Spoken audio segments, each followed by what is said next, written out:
Hello. Today we're going to be looking at settling the northern colonies and some of the effects after these colonies are actually settled.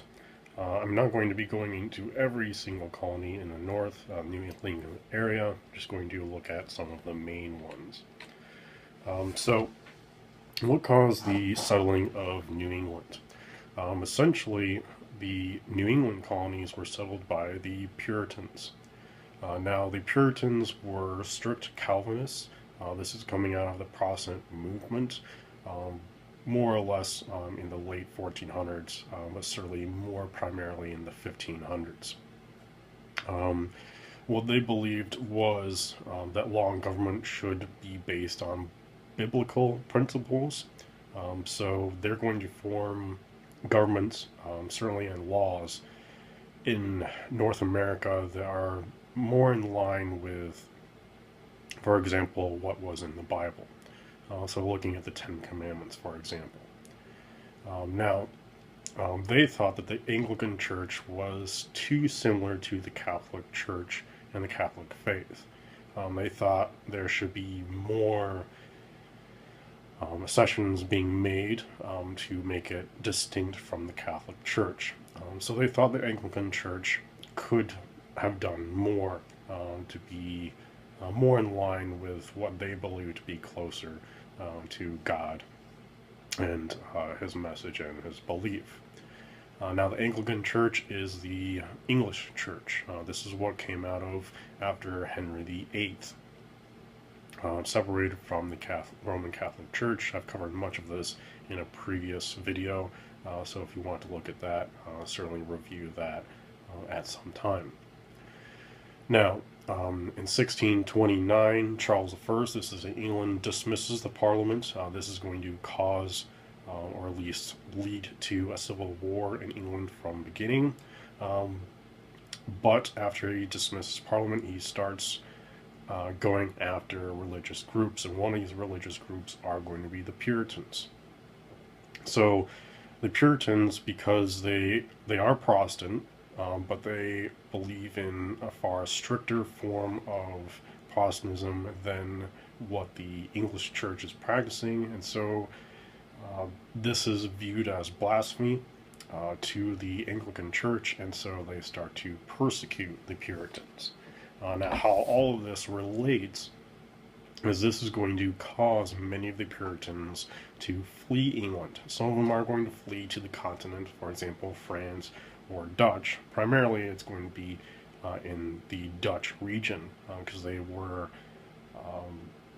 more in line and with Protestant religion. You could certainly practice it without being persecuted. In France, that wasn't so much the case. Now, another group is going to travel to North America. This is the famous Puritans that leave England on the Mayflower. They're going to leave in 1620. So this is prior to Charles I dismissing Parliament, but there is some persecution still going on prior to that point.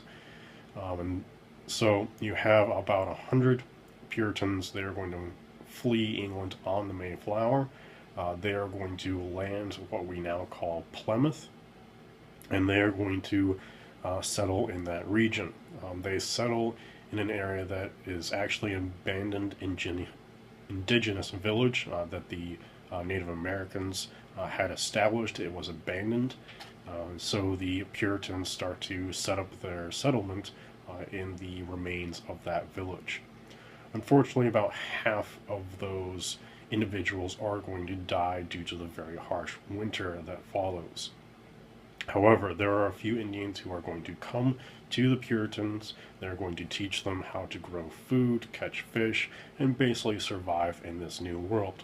Now, keep in mind, these Puritans are generally going to be of the wealthier social class in England, so they don't necessarily have a whole lot of experience farming or surviving out in the wilderness. They have more experience, certainly in the church, having businesses, basically living where there already is civilization.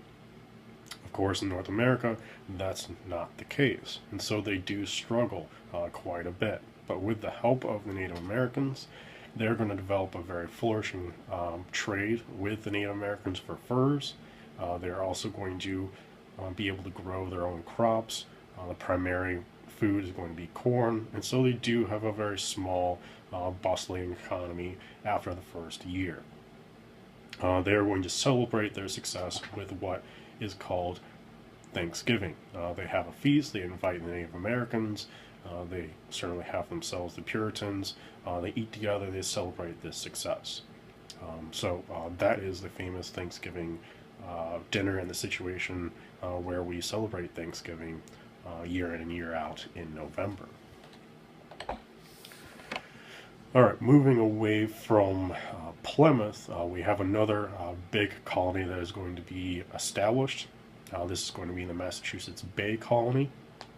Now, in 1629, Charles I is also going to issue a charter to the Massachusetts Bay Company. The goal, of course, is to develop a colony in North America. And of course, there's the promise of certainly economic gain for Charles I. So he allows for a charter to be established between the government in London to this company. Now, one of the shareholders in this company is going to be John Winthrop. John Winthrop is a Puritan. He is viewing how Charles I is acting as king. Charles I starts persecuting the Puritans, and so John Winthrop is going to have a motivation to turn this colony as basically a refuge for the Puritans fleeing persecution. Now, not all of the Massachusetts Bay Company is going to be Puritans, so Charles I isn't specifically viewing Massachusetts Bay Colony as a Puritan colony, but what's going to happen will be later. In 1630, they are going to settle the Massachusetts Bay Colony in what we now call Massachusetts, and because in 1630 this is the time when Charles I really starts persecuting the Puritans, that's going to have a side effect. That side effect is going to be called the Great Migration. About 70,000 immigrants are going to flee persecution primarily for North America. Now, certainly there is the concerns of the economy. England was getting to be very overpopulated.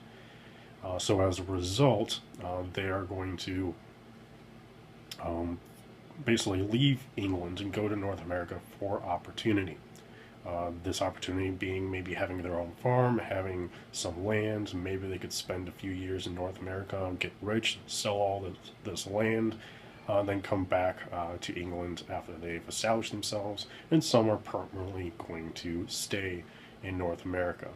So with the overpopulation, you are going to get people coming over to North America for new opportunities, a new life, but also you're going to have a large majority of Puritans coming over during this period of time to escape persecution. So as a result, the Massachusetts Bay Colony does in effect become a refuge for Puritans, and it does become primarily a Puritan colony. So because it's primarily a Puritan colony, they are essentially going to start having their laws, their government, and their way of life essentially be more in line with Puritan beliefs. So, basically how they ran their political structure, their government, and their church system is if you belonged to the church, the Puritan church, you were allowed to vote in their government, have a say in their political structure. Now, they were okay if other Protestant individuals came and lived in Massachusetts Bay Colony, but if you did not belong to the Puritan belief or their church, the congregations, you would have no part in the political structure. So it was very much encouraged to convert to the Puritan belief and belong to one of those churches, but it wasn't forced upon those individuals. So if you wanted to vote, you had to be a Puritan and belong to the church. Keep in mind that this is not a democracy. This is certainly in no way or means a democracy that we may be familiar with in the United States. This is certainly going to be a group. This is going to be, at first, what you might call an oligarchy, but then it resolves into a republic. So keep that in mind. Now, at first, the government is going to be called the Massachusetts General Court. Basically, what this General Court does is it elects a governor, and the assistants to the governor. To belong to the Massachusetts General Court, you had to be a shareholder in the Massachusetts Bay Company. Now, in 1634, they're going to turn that court into a representative court. And so about 2 to 3 members from each town are going to come to this court, and they're going to represent their town in new laws or economic sort of ventures. So now you're getting from 1634 to a representative type of government, something like a republic. Now in 1644, the court is going to be turned into a bicameral office, meaning you're going to have a government seat that is going to be divided up into 2 houses. They're going to be called the House of Assistants and the House of Deputies, and these are going to be from members of each town as well. They're going to represent these towns, and then they're going to vote in each of these houses for whatever laws or direction that government may decide.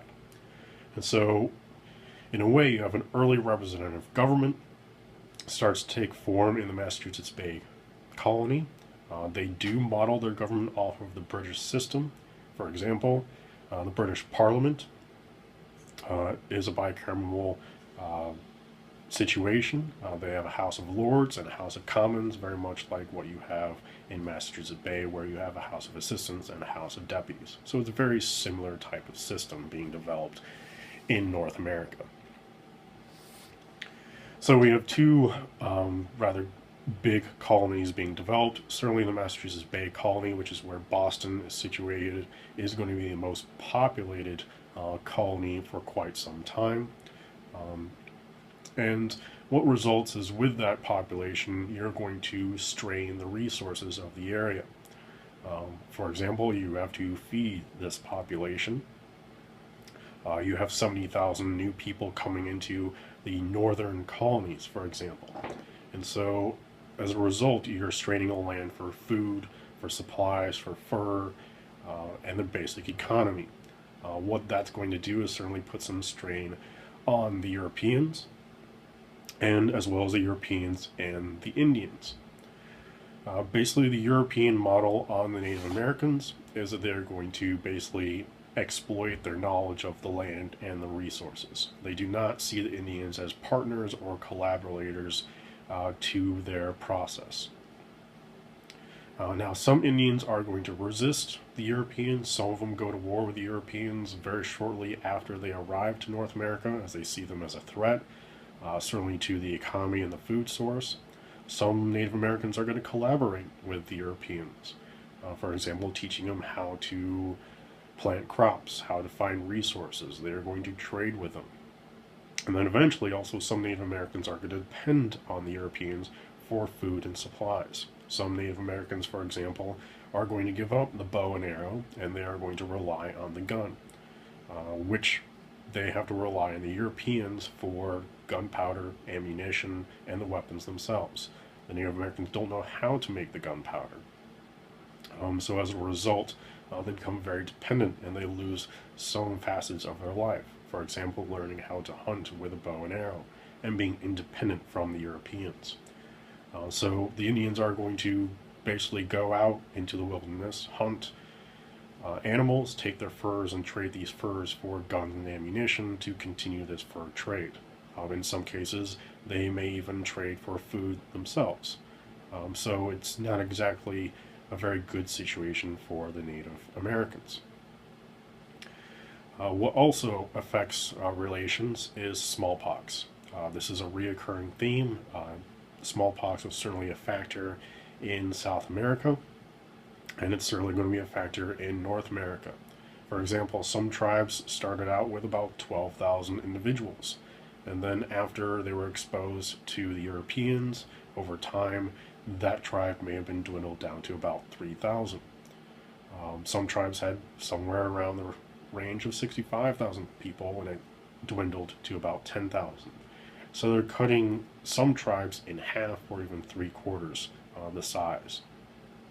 So that is certainly going to play a part into the Native Americans' ability to resist the Europeans.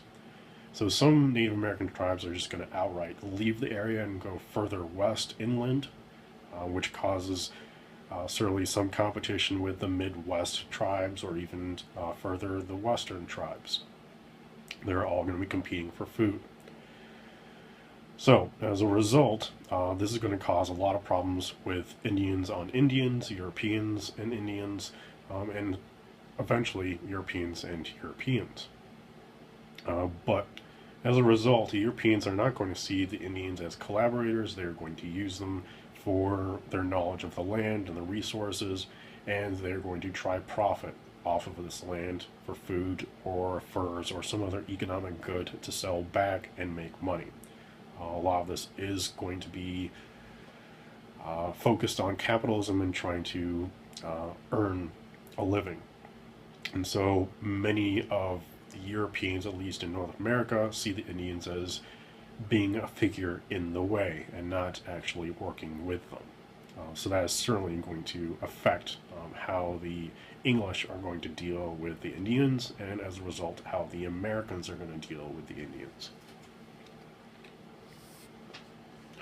It doesn't take long for warfare to break out between the Puritans and the Native Americans. For example, in 1636, the colonists are going to accuse the Native Americans in the area of murder. So as a result, the colonists are going to go out and seek revenge. They believed that the Indians were guilty of this murder. They went out to a local village at Mystic River. They surrounded it. They also had Indian allies. This tribe was called the Pequots, and the Pequots were the main power in the region. And so as a result, many of these Native Americans wanted the Pequot tribe to lose power so they could gain power. And the colonists wanted revenge for this murder, but they also didn't mind the Pequots also being removed from the situation so they could take more land, grow more crops, and have more power in this economic region. So what they do is they go to the village at night, they completely surround it, and then they attack at night, burning the village and shooting any Native Americans who come out to either attack them or flee. And then the Native Americans also are going to hunt down any survivors. So there are not going to be very many survivors that get away from Mystic River. And this starts essentially the Pequot War. Basically, the Pequot tribe is going to try marshal itself against the English colonists and the Indian allies, but they're just completely outnumbered and outgunned by the Indians and the English, and so the tribe is almost completely destroyed. Many of the survivors are going to be sold into slavery, and the Indians and the English take up the lands that the Pequots owned. Now, the important factor of the Pequot War is it basically sets the stage for how the Europeans, at least in North America, are going to deal with the Native Americans. They are going to go straight to the source of their settlement. Village in this case, they are going to remove that settlement completely. They are going to rip up the crops, they are going to burn the homes, they're going to kill any survivors. And that's essentially how war is conducted against the Native Americans from this point on. You could basically say that the Puritans and the English colonists in the northern colonies and this incident at Mystic River sets the stage on how the Europeans and the Americans are going to deal with Native Americans from this point on. Every single war from this point is going to start with attacking of a village, burning it down, killing the survivors, taking the land, and removing the land from being useful for the Native Americans. So this is going to be conducted from the Pequot War. It's going to be conducted in subsequent wars, the French and Indian War, the Revolutionary War, when the Americans, for example, come about, and many of the famous wars that happened after the American Civil War, for example, you're going to see the same practice conducted there as well. So this is going to be a running theme from this point onward. So keep this in mind. Now, that is not going to be the last war with the Puritans. There's also another war, King Philip's War. Basically, Puritan missionaries are going out into the wilderness to try to convert the Native American population. Basically they have what is called praying villages, where they round up Native Americans and they try to convince them of the Puritan Calvinist faith. They are successful and they are also not successful. But what this does is it puts a strain on relations between the Puritans and the Native Americans.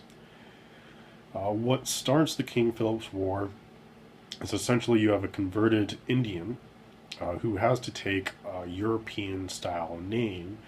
His name is going to be John Sassamon. He's going to warn the Puritans that the Wampanoag Indians are preparing for war. Several months later, after he tells them this, he is found dead. And so the Puritans accuse the Wampanoag Indians of essentially killing him. And so they accuse 3 Indians and hang them. As a result of this, the Wampanoag Indians attack a series of farms starting in June 20th, 1625. And this is the official start of the King Philip's War. So, as a result, a war ensues between the Puritans and the Wampanoag Indians. Now, in the ensuing war, they essentially take most of these the surrounding land, and they actually threaten Boston. And this war does last for some time, but with the threat of the Native Americans at the doorstep of Boston, Boston issues the first draft, basically requiring all males from 16 to 60 years old into military service. With this influx of people, and they also have Indian allies, they're able to keep the Indians at bay. But due to the shortage of supplies, the Indians run out of, for example, ammunition, food. They cannot press their attack into Boston. And so with that, the tables turn. With more people, more supplies, because Boston can rely on ships to bring gunpowder, weapons, food, and any other sort of supplies, they're able to take the fight to the Wampanoag Indians. Now, why is it called King Philip's War? This is the name that the English gave the tribe leader of the Wampanoags. They captured his wife and his son. They sold him into slavery. King Philip is going to be hunted down and killed in 1676. They're going to chop off his head, and it is going to be displayed at the gates of Boston for about 20 years. This war completely devastated the entire surrounding land of Boston and much of the Indian population. So there may have been an Indian population of somewhere around 20,000 or more, but after this war concluded, you now drop down to about 9,000 Native Americans, and there's just no way that they're going to be able to challenge the English again, at least in this area. Many of them just flee out west and try and make their lives in the Midwest, for example, or even further. With that, the Puritans, the English, are able to consolidate their control over this region. Not the happiest and uplifting story. You have a pretty harsh environment in England that causes many of the Puritans to come over, settle in North America, in the northern sort of sections. and it is a pretty harsh life. The Indians do help them. They are able to establish themselves. But once they are established, they start to essentially use the Indians and see them as a force in the way. And as a result, a series of wars start. They don't really have justification or evidence that these Indians did what they did, but basically the situation escalates out of control. These series of wars occur, and the Indian population is devastated, cementing security and control of the English in North America. So that is it for this time.